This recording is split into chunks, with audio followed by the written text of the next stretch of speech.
بسم اللہ الرحمن الرحیم۔ فیکٹیکل کے معزز ناظرین کو السلام علیکم۔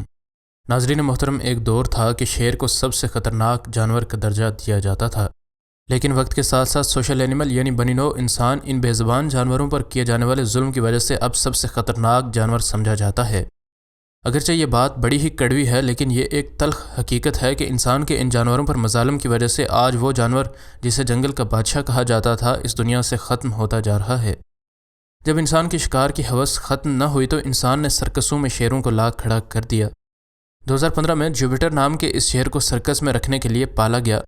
اگرچہ کئی ایک لوگ اس سرکس میں اس شیر کے دکھائے جانے والے کرتب دیکھ کر محظوظ تو ہوتے تھے، لیکن اس شیر کے ساتھ روا رکھا جانے والا برا سلوک کسی کو بھی سامنے نظر نہیں آتا تھا۔ سرکس والے ان شیروں کی وجہ سے پیسے تو کماتے تھے، لیکن نہ تو وہ ان شیروں کو اچھا اور پیٹ بھر کے کھانا دیتے تھے اور نہ ہی ان کی اچھی دیکھ بھال کرتے تھے۔ کچھ ایسی قسم پرسی کے حالات سے جوپیٹر بھی دوچار تھا، جس وجہ سے دن بدن جوپیٹر کمزوری اور نکاہت کے آخری درجے تک پہنچ چکا تھا۔ کئی بیماریوں سے لاچار اس شیر کو ڈنڈے کے زور پر سرکس میں نچایا جاتا تو اس کی ہڈیاں اس کی چمڑی سے واضح طور پر دیکھی جا سکتی تھیں۔ اس شیر کے ان حالات کے بارے میں جب اینیمل ریسکیو سینٹر چلانے والی اس لڑکی اینا کو پتہ چلا تو اس نے اس شیر کو ان سرکس والوں سے خرید کر ایک چڑیا گھر میں تو منتقل کروا دیا، لیکن چڑیا گھر میں بھی اس شیر کے ساتھ اچھا سلوک روا نہیں رکھا گیا اور اس بوڑھے جنگلی بادشاہ کی صحت بہتری کی جانب جانے کے بجائے مزید ابتری کی طرف جاتی چلی گئی۔ اینا اس بار جب اس سے ملنے چڑیا گھر میں آئی تو اس کو اندازہ ہو چکا تھا کہ نکاہت کے آخری درجے تک پہنچے اس شیر کی اگر زندگی بچانا ممکن ہے تو اسے ہی سامنے آنا ہوگا۔ اینا جوپیٹر کو اپنے گھر لے آئی، جہاں جنگل کے دیگر جانور بھی انسانی ظلم کے بعد انسانی رحمدلی کے زیر سایہ زیر علاج تھے۔ اینا جوپیٹر کو اس حالت میں دیکھتی تو اس کو بے حد دکھ ہوتا۔ اینا نے اس کی دن رات ایک کر کے دیکھ بھال کی، لیکن ایک بڑا مسئلہ ابھی سر اٹھا رہا تھا، اور وہ یہ کہ یہ شیر انڈر ویٹ ہو چکا تھا۔ جوان شیر تقریباً 210 کلو کے ہوتے ہیں، جبکہ جوپیٹر کا وزن صرف اور صرف 90 کلو رہ چکا تھا۔ اینا نے نا امیدی کا دامن ہاتھ سے چھوڑ کر اس شیر کی اپنے بچوں کی طرح پرورش جاری رکھی۔ ادھر جوپیٹر بھی اینا کی آمد پر ایسے برتاؤ کرتا جیسے وہ بھی اینا کو اپنی ماں سمجھ چکا ہے اور اس کے دل پر موجود انسانی ظلم کا غبار کچھ حد تک دھل چکا ہے۔ ان دونوں کے درمیان موجود محبت دیکھ کر ہر کوئی حیران تھا۔ یہ شیر اب اتنا تندرست اور توانا ہو چکا تھا کہ ایک ہی وار میں اینا کو ختم کر سکتا تھا، لیکن جب بھی اینا اس کے پنجرے کے سامنے آتی تو یہ شیر اپنی پچھلی ٹانگوں پر کھڑا ہو کر اینا کو گلے لگانے کی کوشش کرتا۔ اس سین کو دیکھ کر کوئی بھی شخص اس بات کو بآسانی بتا سکتا ہے کہ کس قدر یہ شیر اینا کا شکر گزار ہے، اور اس کو پتہ ہے کہ اس عورت نے کیسے اس کو موت کے منہ سے نکال لایا ہے۔ ابھی جوپیٹر اینا کی دیکھ بھال میں اچھی زندگی گزار ہی رہا تھا کہ ایک اور مسئلہ کھڑا ہو گیا۔ سرکس والوں کی عادت ہوتی ہے کہ وہ اپنے روزی کے ذریعے یعنی ان جانوروں کو کسی بھی صورت کسی کے ہاتھ نہیں جانے دیتے، اور ان کی ہر ممکن کوشش ہوتی ہے کہ وہ اپنے جانور کو واپس لیں۔ اور اگر جوپیٹر ایک بار پھر سے ان سرکس والوں کے ہتھے چڑھ گیا تو فیکٹیکل کے ذی شعور ناظرین اندازہ کر ہی سکتے ہیں کہ اس کا کیا حال کیا جائے گا۔ ایسی ہی کہانی ایک ہاتھی کی بھی تھی، جس کو 50 سال بعد زنجیروں سے آزاد کیا گیا۔ اس ہاتھی کو بھی سرکس والوں نے اس کی جان بچانے والے انسان سے واپس لینے کی کوشش کی۔ ناظرین محترم، ہاتھیوں کے ساتھ انسان کا انٹریکشن ایک عرصے سے موجود ہے۔ انسان نے ان کو جنگوں میں بھی لڑایا اور کئی بار ان سے مشقت والے کام بھی کروائے گئے۔ موجودہ دور میں ہاتھیوں کی کوئی اتنی خاص ضرورت تو نہیں رہ گئی، لیکن پھر بھی ہاتھیوں کو چڑیا گھروں میں اور کچھ لوگ ان کو بھیک مانگنے کے لیے آج بھی استعمال کرتے ہیں۔ لیکن ایسے لوگ جو ان پر بیٹھ کر سیاحوں سے بھیک مانگتے ہیں، اکثر وہ ان کے ساتھ اچھا سلوک روا نہیں رکھتے۔ ایسی ہی کہانی ایک ہاتھی کی ہے، جس کو 50 سال تک کئی لوگوں نے سیاحوں سے بھیک لینے کے لیے استعمال کیا۔ ہاتھی چونکہ طاقتور ہوتا ہے، اس وجہ سے اس کو کنٹرول کرنے کے لیے اس کی ٹانگوں میں ایسی کانٹوں والی زنجیریں ڈالی جاتی ہیں کہ اگر وہ ذرا سا بھی زور لگانا چاہے تو یہ زنجیریں اس کی سکن کے اندر چبھتی چلی جاتی ہیں، اور یوں ہر قدم ایک اذیت اور عذاب سے کم نہیں ہوتا۔ اس ہاتھی کا نام راجو تھا، اور اس کو بھی 24 گھنٹے 50 سال تک ان کانٹوں والی زنجیروں میں جکڑے رکھا گیا۔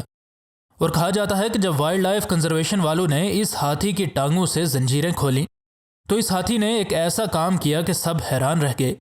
وائلڈ لائف SOS نے جب اس ہاتھی کو ریسکیو کیا تو ان نے اس ہاتھی کو ایسی حالت میں پایا جسے دیکھ کر بڑے سے بڑے ظالم انسان کا دل بھی موم ہو جائے۔ اس ہاتھی کے لیے کہا جاتا ہے کہ اس کو اس کی ماں سے بچپن میں ہی چھین لیا گیا تھا، اور ایک شخص سے دوسرے شخص اور دوسرے سے تیسرے تک یہ جانور بکتا چلا گیا۔ حتیٰ کہ وائلڈ لائف SOS والے اندازہ کرتے ہیں کہ اس ہاتھی کے 27 آنر رہ چکے ہیں اور کسی نے بھی اس کے ساتھ اچھا برتاؤ نہ کیا اور صبح سے لے کر شام تک اس کو بھیک لینے کے لیے استعمال کیا جاتا رہا۔ ناظرین محترم، معاملہ یہ ہوا کہ ہندوستان کے علاقے اتر پردیش میں موجود فارسٹ ڈپارٹمنٹ کے لوگوں نے UK based wildlife SOS conservation charity کو اطلاع دی کہ ایک ہاتھی انتہائی بری حالت میں ایک مداری کے گھر میں موجود ہے جو کہ اس کو سپائکڈ چینز میں باندھ کر رکھتا ہے، اور چونکہ وہ خود ایک بہکاری ہے اس لیے ایک ہاتھی کو پیٹ بھر کر کھانا دینا اس کے بس کی بات نہیں تھی۔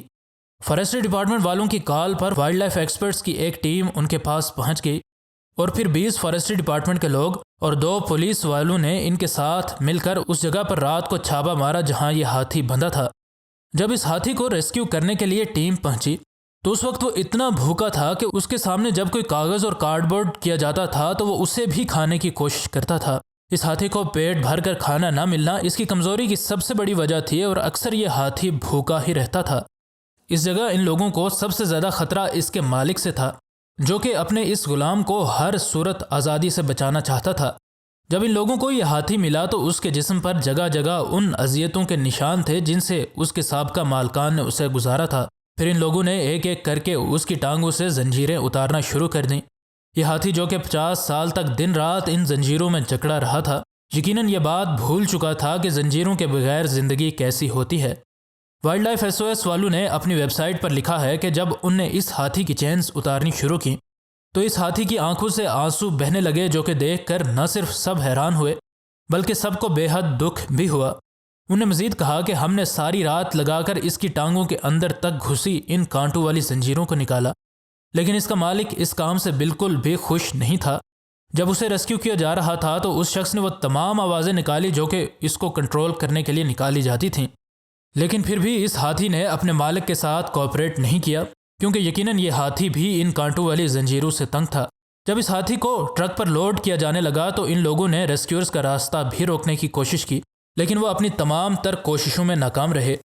پھر ہاتھی کو تقریباً 700 کلومیٹر دور SOS وائلڈ لائف کنزرویشن کی پروٹیکشن سینکچوری میں باقی ہاتھیوں تک لے جایا گیا جہاں اس کو 1 ہفتے تک الگ رکھا گیا تاکہ اس کے زخموں کی پراپر ٹریٹمنٹ کی جا سکے۔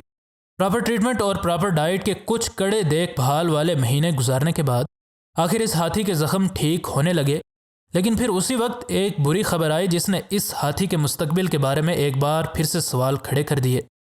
اس ہاتھی کے مالک نے عدالت میں کیس کر دیا کہ یہ ہاتھی اس کی ملکیت تھا اور اس سے اللیگلی ضبط کیا گیا ہے۔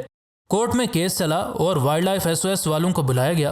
انہوں نے کورٹ کو تمام معاملات سے آگاہ کیا کہ کیسے اس جانور کو نہ تو کھانے کو کچھ دیا جاتا تھا اور نہ ہی اس کو کسی پراپر جگہ پر رکھا گیا تھا، اور پھر اس سے بھی بڑھ کر اس ہاتھی کو 50 سال تک کانٹوں والی زنجیروں میں جکڑے رکھا گیا جو کہ جلد کے اندر تک دھنسی ہوتی ہیں اور ہر قدم اذیت ناک بنا دیتی ہیں۔ خیر کورٹ نے کیس سننے کے بعد اس ہاتھی کو واپس اس کے مالک کو دینے سے انکار کر دیا اور کہا کہ یہ ہاتھی اب وائلڈ لائف SOS کے پاس ہی رہے گا جو کہ اس کی بہتر طور پر دیکھ بھال کر سکتے ہیں۔ اس ہاتھی پر جتنا ظلم ہوا اس وجہ سے یہ انسانوں پر یقین نہیں کرتا تھا اور اس کو ایک لمبا عرصہ لگ گیا صرف اس بات پر یقین کرنے میں کہ وہ آزاد ہے اور انسان بھی رحم دل ہو سکتے ہیں۔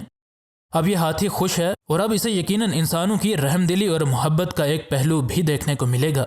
مزید نئی ویڈیوز